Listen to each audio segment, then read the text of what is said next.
Salut tout le monde, ici Thibaut de chez Everwell. Est-ce que tu t'es déjà posé la question, qu'est-ce qui brûle le plus de calories entre le cardio, la course ou même le HIIT training? C'est une question un petit peu tricky.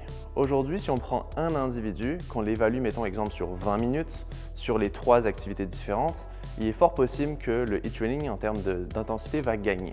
C'est pas adapté à tout le monde, puis c'est pas forcément ça qui, toi, va te faire perdre du gras. Donc, ne sautons pas trop vite aux conclusions.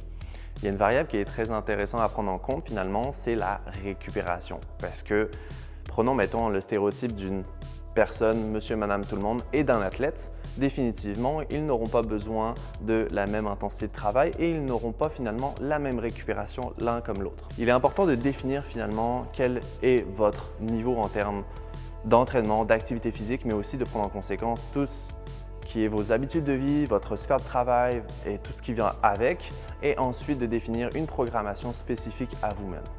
Donc là, tu vas me dire pourquoi il me parle de la récupération quand finalement on parle d'activité cardiovasculaire?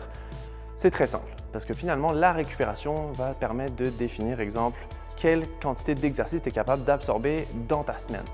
Si définitivement tu passes ce qu'on appelle en surentraînement, soit tu fais trop d'activité physique versus ce que tu es capable de récupérer, ça se définit finalement au préalable, il va y avoir un conflit finalement au niveau de tes résultats, ce qui risque de causer finalement des déceptions parce que tu n'arriveras pas à obtenir les résultats souhaités, pas au fait que tu n'as pas fait d'activité physique ou tu n'as pas mangé correctement, mais tout simplement parce que tu en as fourni trop pour ce que tu es capable de faire. Finalement, il n'est pas toujours évident de savoir qu'est-ce qu'on a besoin puis qu'est-ce qu'on n'a pas besoin.